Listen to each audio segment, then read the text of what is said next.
en la densa niebla del amanecer, donde la selva se funde con la frontera invisible entre Colombia y Venezuela, un perro callejero de pelaje sucio y mirada alerta comenzó a ladrar sin parar. No era un perro común. Nadie lo alimentaba, nadie lo acariciaba, pero tampoco se atrevía nadie a echarlo. Lo llamaban fantasma, porque aparecía y desaparecía como si supiera cuándo y dónde mirar. Ese día, sin embargo, sus ladridos rompieron el silencio con una furia que no era habitual. Al otro lado del paso clandestino, entre matorrales que escondían más secretos que hojas, un olor extraño flotaba en el aire. Era una mezcla de combustible, sudor y miedo. Los contrabandistas que operaban allí lo sabían bien, cuando el perro ladraba así, o la Guardia Nacional se acercaba, o alguien cometía un error mortal. Dos muchachos, Iván y Mauricio, ambos de no más de 20 años, se encontraban en medio de una operación peligrosa. Cargaban mochilas repletas de mercancía ilegal, no armas esta vez, sino medicamentos robados de una clínica en Cúcuta. Pensaban que sería una entrega rápida, rutinaria. Pero los ladridos del perro habían alterado el equilibrio. Y en estas tierras, cualquier alteración puede significar una bala. Iván se detuvo. Miró hacia donde ladraba Fantasma, y luego a Mauricio. «Ese perro está diciendo algo», susurró. «¿Y qué? ¿Ahora entiendes a los perros?», respondió Mauricio con nerviosismo, apretando el arma bajo su chaqueta.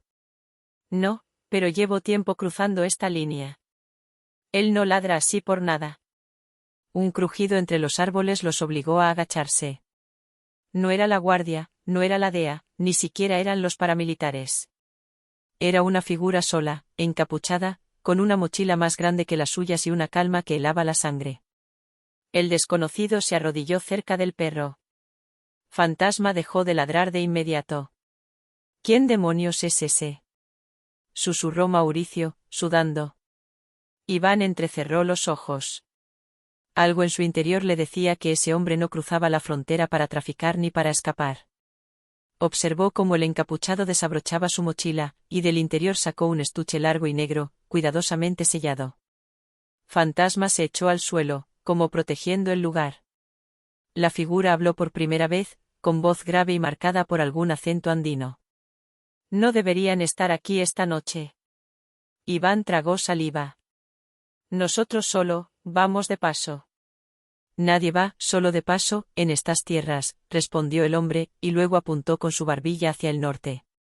«Hoy alguien cruzará con algo que puede incendiar medio continente. Ustedes están justo en su camino».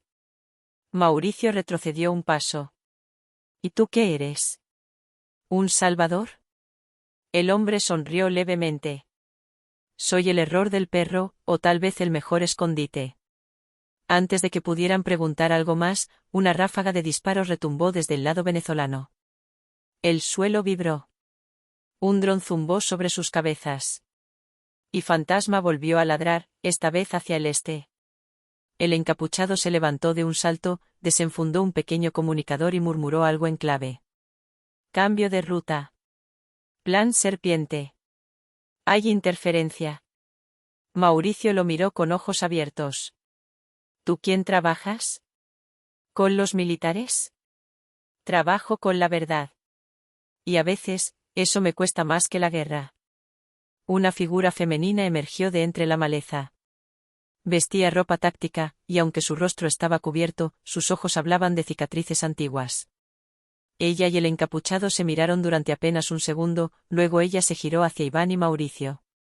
«Si siguen aquí en los próximos 3 minutos, estarán muertos. Ustedes eligen, correr o ayudar». Iván dudó. Mauricio quiso correr.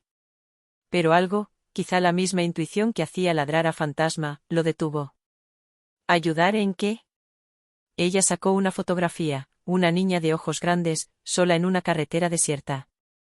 Esta niña lleva algo en su mochila que ni ella misma entiende. Si cruza al lado equivocado, puede morir, o peor, ser utilizada.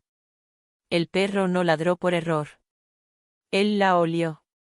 Iván miró la foto, luego al perro, luego a la jungla. Y supo. Supo que esa noche, no habría elección fácil. El zumbido del dron volvió a pasar sobre sus cabezas, esta vez más bajo, más insistente. Fantasma se levantó de nuevo, caminando en círculos nerviosos, luego corrió hacia el este como si guiara un camino invisible entre las sombras. El encapuchado y la mujer comenzaron a seguirlo sin perder un segundo. Iván, con el corazón golpeando su pecho como tambor de guerra, miró a Mauricio. Tenemos que hacerlo. ¿Y si es una trampa? Entonces moriremos sabiendo que hicimos algo mejor que cargar pastillas robadas. Mauricio bufó, pero no discutió más. Corrió detrás de ellos, pisando ramas húmedas y barro resbaloso. La selva parecía moverse con ellos, cerrarse, tragarlos. El camino no era camino, solo un susurro entre arbustos, pero Fantasma lo cruzaba con confianza, como si hubiese hecho ese recorrido cientos de veces. Después de 10 minutos corriendo, llegaron a un claro pequeño. En el centro, bajo un árbol curvado, una niña dormía sentada, abrazando una mochila más grande que ella. Llevaba zapatillas rotas, el pelo revuelto, y un vendaje sucio en la pierna. Fantasma se le acercó y le lamió la mano con ternura. Ella abrió los ojos de golpe.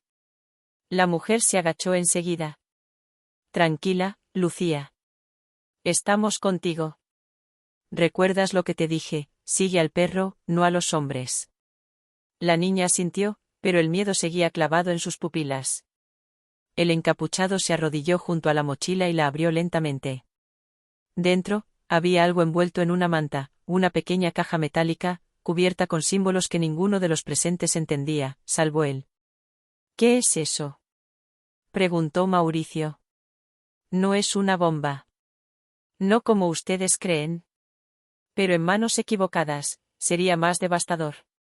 ¿Y en las correctas? El hombre cerró la caja con cuidado. Podría salvar miles de vidas. Es una fórmula. Creada en un laboratorio en Caracas, robada por un traidor del gobierno, escondida en los lugares más insospechados. Y esta niña, es la única que logró sacarla con vida. Iván observó a Lucía con asombro. ¿Cómo supiste que ella tenía esto? No lo supe. Lo olió el perro. Un rugido lejano hizo eco en la selva. Helicópteros. Se acercaban rápido. La mujer sacó un pequeño mapa plastificado y lo extendió en el suelo. Tenemos 2 rutas. Una pasa por el viejo túnel minero, pero si hay sensores térmicos, nos detectarán. La otra es el cauce del río seco, pero hay bandas que patrullan esa zona. Iván señaló el río. Es de noche, y con barro será más lento. Pero podemos cubrirnos mejor. El encapuchado asintió. Entonces dividimos. Ella y yo por el río con la niña. Ustedes 2 por el túnel, hagan ruido, despisten. Solo necesitan ganar tiempo. Mauricio palideció. ¿Nos estás mandando a morir? No. Les estoy pidiendo que elijan ser más que fantasmas.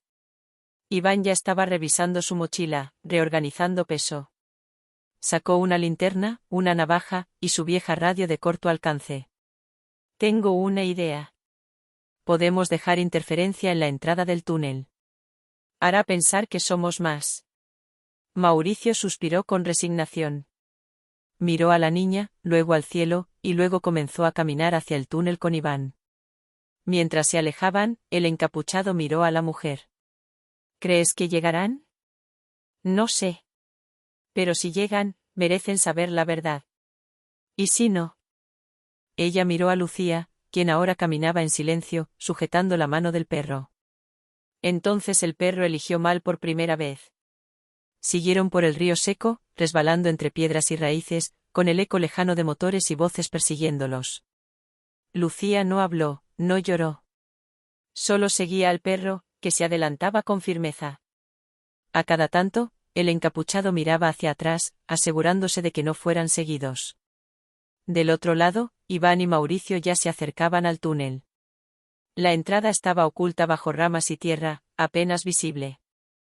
Encendieron la linterna solo lo justo para ver los primeros metros, luego comenzaron a instalar las trampas falsas que Iván improvisó con latas y su radio vieja. Mauricio murmuró. Odio esto. Me siento como un peón. Somos peones.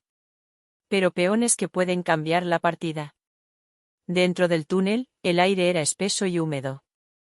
Un viejo grafiti aún se leía en la pared: nada sobrevive aquí más que el silencio.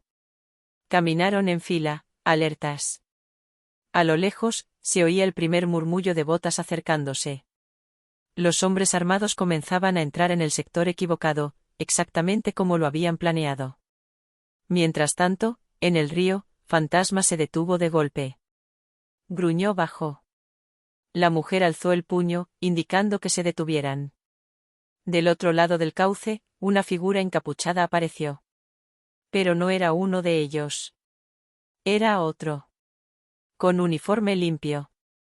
Y una insignia del norte cosida en el brazo. Hasta aquí llegaron, dijo con voz tranquila, apuntando su arma. Denme la caja. ¿No tiene que morir la niña? Solo necesito lo que lleva. El encapuchado no respondió. Lentamente, giró la mochila hacia el frente. Pero no la abrió. Lucía retrocedió un paso.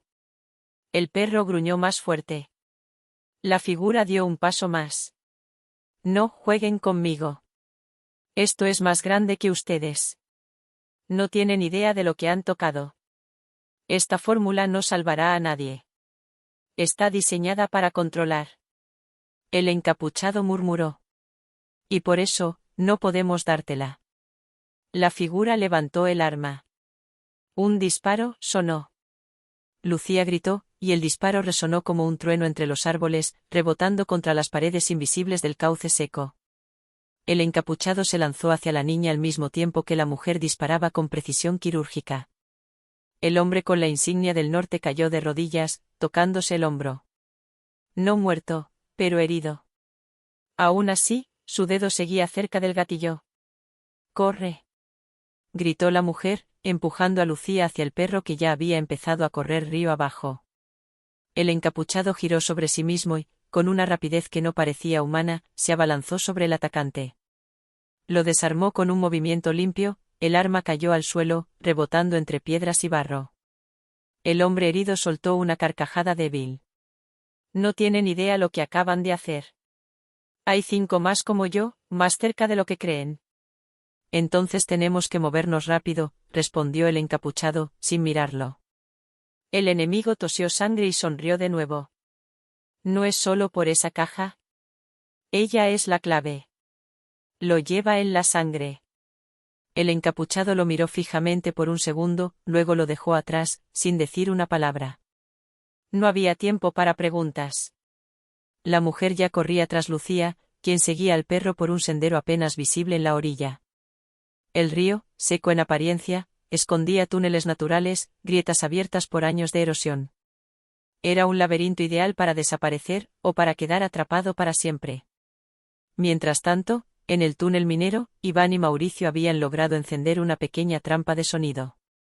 Una grabación vieja, amplificada por tubos oxidados, simulaba pasos, voces, incluso disparos. Un caos controlado. Eso debería despistarlos, murmuró Iván. Pero no por mucho tiempo. ¿Y luego qué? Luego seguimos corriendo. Una explosión sorda sacudió la entrada del túnel. El eco fue ensordecedor. Tierra cayó del techo, y una nube de polvo los envolvió. Ambos cayeron al suelo, cubriéndose la cabeza. ¡Mierda! ¡Nos han visto! Atrás, por el túnel lateral. Gritó Iván, y comenzaron a correr. Pasaron por una bifurcación oculta entre rocas. Al fondo, apenas visible, había una compuerta oxidada. La abrieron a la fuerza, entrando en una vieja galería abandonada que olía a moho, muerte y pólvora vieja. Mientras el polvo aún se asentaba en la selva, la niña, la mujer y el encapuchado salían de la zona del río, cruzando hacia un antiguo campo de cultivo abandonado. Fantasma se detenía cada tanto, olfateando el aire, buscando amenazas invisibles. Lucía respiraba con dificultad, pero no se quejaba. ¿Por qué me siguen?, preguntó de repente, sin girarse. Si es tan peligroso. La mujer la miró de reojo. Porque tú no deberías cargar con esto sola. Nadie debería. Lucía apretó la mochila contra su pecho. Mi madre murió por esto. Me dijo que corriera si pasaba algo. Que no confiara en nadie. Pero el perro me siguió, y no ladró. El encapuchado se detuvo un segundo, luego dijo con voz suave. Tu madre sabía que habría personas que querrían protegerte. Tal vez incluso sabía que no viviría para hacerlo. Entonces, ¿por qué me lo dio a mí? Porque tú tenías algo que nadie más, respondió él, mirándola a los ojos. Instinto. Y un perro que lo confirmó. Detrás de ellos, un zumbido volvió a escucharse. No uno, sino dos drones.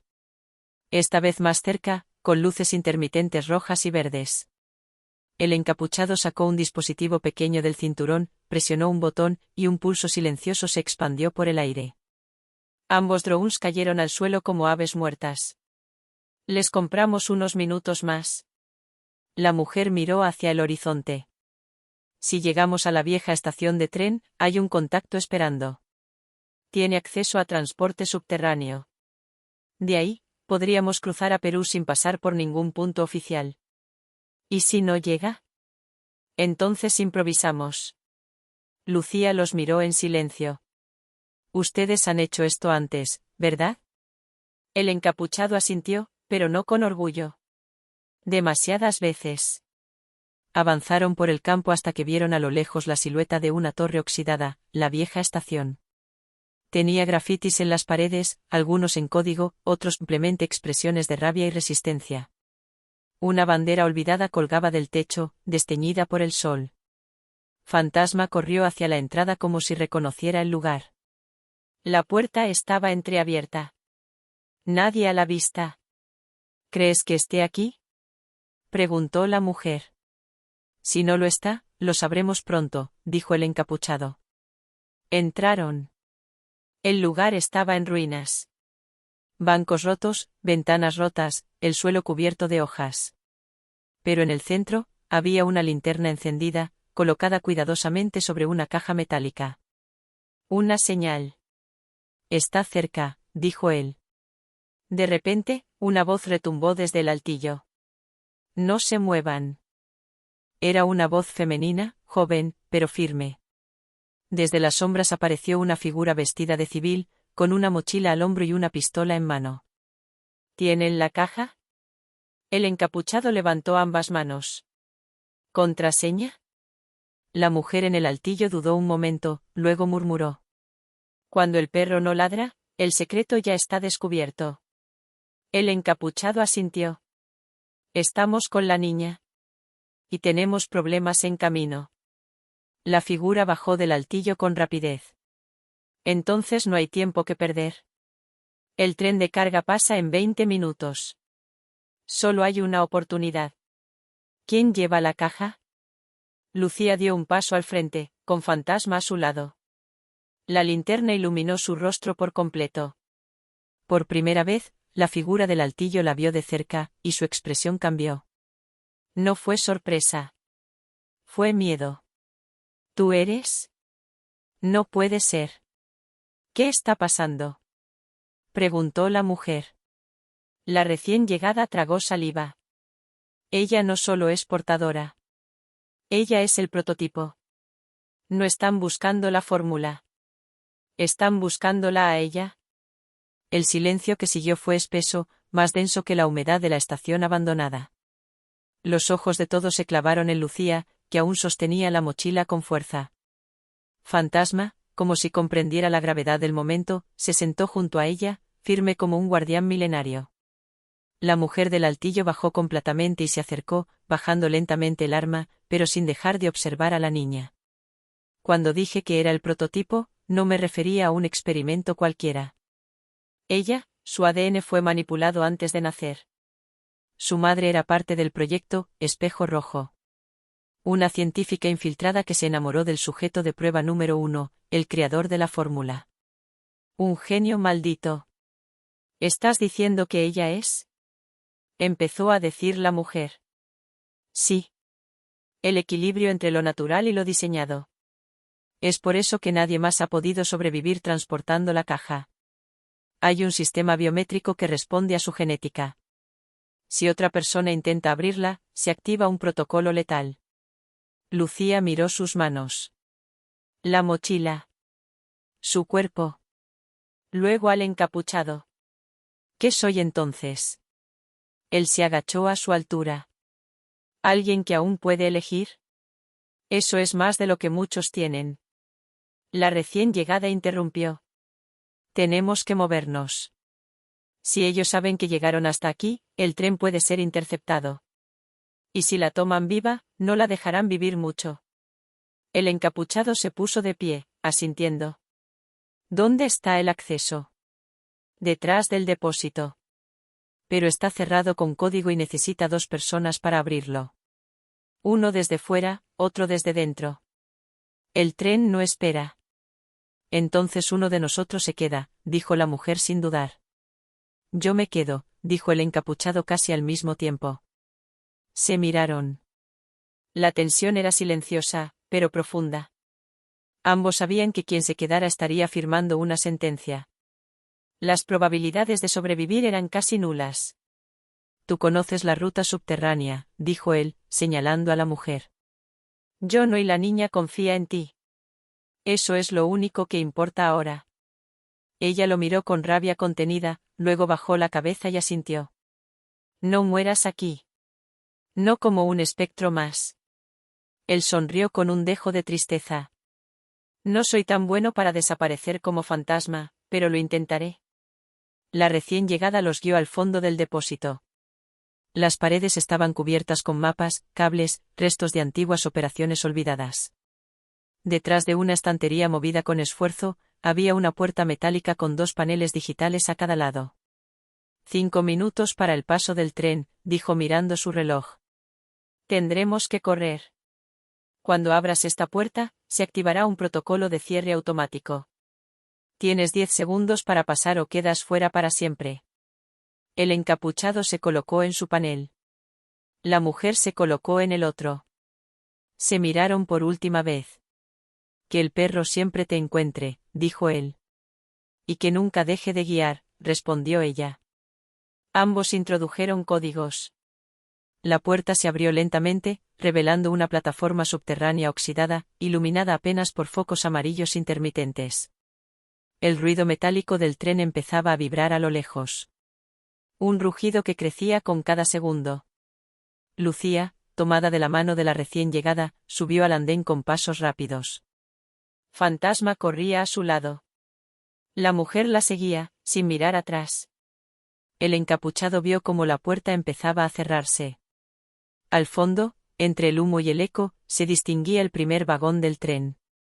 Logró ver la figura de la niña subiendo a uno de los compartimientos, seguida por las 2 mujeres. Justo antes de que el portón se cerrara, el perro giró la cabeza. Lo miró una última vez, como si dijera algo sin decir nada. Y entonces todo volvió a oscurecerse. Él retrocedió, recuperando el arma del cinturón y posicionándose cerca de la entrada. Sabía que los perseguidores llegarían pronto. El sonido de helicópteros volvía a resonar, más cerca, más agresivo. No necesitaban señales. Lo habían rastreado por el calor, por los pulsos electromagnéticos. Lo sabían todo. Y él lo sabía también. Cerró los ojos por un segundo. Respiró. Sintió la humedad, la electricidad en el aire, el olor de la pólvora y del hierro viejo. Luego, escuchó un ruido leve. Una pisada. 2. Y entonces, voces. Está aquí. No puede haber ido lejos. Busquen por todo el perímetro. No disparen si no es necesario. Lo necesitamos vivo, por ahora. La voz le era familiar. Era el hombre herido, el del río. Había sobrevivido, y ahora venía a terminar lo que había empezado. El encapuchado se preparó. Revisó su arma. 2 cargadores. Una navaja. Una bengala. El tren, mientras tanto, desaparecía en la distancia subterránea, dejando solo un eco lejano y la esperanza de un camino nuevo. En el vagón, Lucía miraba por la rendija del compartimiento. Sus dedos aún apretaban la caja, como si formara parte de su cuerpo. ¿Y ahora qué hacemos?, preguntó la mujer. La recién llegada respondió. Llegamos a la estación oculta en la frontera peruana. Allí alguien los estará esperando. No podemos usar radios. Todo debe hacerse por señales antiguas. Lucía giró la cabeza. ¿Quién estará esperándonos? La mujer dudó un momento, luego dijo. Una persona que conoció a tu madre. Y que lleva años esperando ver el final de lo que ella empezó. La niña bajó la mirada. Luego preguntó, casi en un susurro. ¿Y si no llegamos? Entonces el mundo sabrá que aún hay quienes no dejaron de luchar, aunque no hayan ganado. El tren continuó avanzando en la oscuridad. Nadie habló más. Solo el silbido del viento subterráneo los acompañaba, como una canción vieja que aún no había terminado. A las afueras de Cusco, donde las montañas se elevan como guardianes eternos y el aire es tan delgado como los hilos del destino, el tren se detuvo en un punto ciego, oculto por el tiempo y la indiferencia de los mapas oficiales. No había estación. Solo una abertura en la roca, sellada por una puerta metálica con símbolos antiguos y un sensor enterrado bajo tierra. Lucía bajó con Fantasma a su lado, seguida por las dos mujeres. El lugar parecía deshabitado, como un altar olvidado de los tiempos prehispánicos. Pero al momento en que sus pies tocaron tierra, la puerta se abrió con un chirrido lento, revelando una figura envuelta en un poncho andino, rostro cubierto por una bufanda de lana negra, ojos tan afilados como una tormenta silenciosa. «Has llegado, pequeña», dijo con voz profunda y pausada. «Y traes contigo más que una caja». Lucía asintió. La caja estaba en sus brazos, pero su rostro ya no era el de una niña que huía. Era el de alguien que había visto el filo de la verdad, y había decidido no mirar hacia otro lado. La figura se quitó lentamente la bufanda. Era una mujer mayor, de cabello blanco como la sal de Uyuni, pero con una expresión tan firme como la roca que la rodeaba. «Soy Eloísa. Custodié los archivos de tu madre durante años. Esperé tu llegada, aunque no sabía si serías real, o solo una leyenda más del silencio». La mujer que acompañaba a Lucía habló. «¿Y ahora qué?» «Ahora se abre el segundo nivel», dijo Eloísa. «Lo que han llevado no es una fórmula. Es un código. El último eslabón de una red oculta de información genética, una biblioteca humana codificada en vida. En ella está la prueba de los crímenes cometidos en nombre del progreso, y la cura de una enfermedad que aún no se ha desatado». «¿Una enfermedad?», preguntó la recién llegada. «Un virus de activación remota. Dormido en miles de cuerpos sin que lo sepan. Controlado por quienes manejan el poder tras las fronteras. Lucía no solo es la portadora. Su sangre contiene la llave del antídoto. Su padre lo creó, su madre lo escondió, y ahora ella debe decidir si el mundo está listo para saber la verdad». Lucía bajó la mirada. Fantasma apoyó su hocico en su pierna. «¿Y si no lo está?» «Entonces lo obligaremos a estarlo», dijo Eloísa con un brillo de fuego en los ojos. Mientras en la superficie, lejos de las montañas, las fuerzas que habían seguido su rastro perdían comunicación, uno a uno, los satélites comenzaban a fallar. El encapuchado, desde su posición final en la vieja estación, había activado un dispositivo que solo podía usarse una vez. Una señal ciega que interfería con todo sistema de rastreo en 100 kilómetros a la redonda. Su última acción fue mirar al cielo cubierto de humo y levantar la cabeza con una sonrisa rota. «Te lo dije, perra frontera, que un día te íbamos a cruzar». Y entonces todo se apagó. Meses después, el mundo cambió. No con una guerra, ni con una revolución de fuego, sino con la revelación de un archivo encriptado que apareció en miles de redes públicas, escuelas, hospitales, foros, iglesias, canales de vídeo, hasta en los televisores de quienes nunca quisieron saber nada. El proyecto, Espejo Rojo, fue expuesto. Se revelaron nombres, fechas, laboratorios, crímenes. Y entre todo ese ruido, la imagen de una niña, con un perro blanco a su lado, mirando directamente a la cámara. «Mi nombre es Lucía. No soy un experimento. Soy la prueba de que la vida no puede ser programada sin consecuencias. Esta es la historia que quisieron enterrar. Pero ya no hay tierra suficiente para cubrir tantas mentiras». Su voz, pausada, firme, quebró el silencio de millones. Gobiernos cayeron. Organizaciones secretas se deshicieron desde adentro. Las fronteras dejaron de ser líneas y se volvieron cicatrices visibles de una verdad compartida. En algunas regiones, intentaron censurar la información. Pero ya era tarde. El perro ya no ladraba. Porque todos habían escuchado. Lucía desapareció. O eso dijeron. Pero en las paredes de ciertas aldeas de América Latina comenzaron a aparecer murales, una niña con una caja dorada, un perro blanco, una sombra con capucha detrás, y la frase: cuando el perro no ladra, el secreto ya camina libre.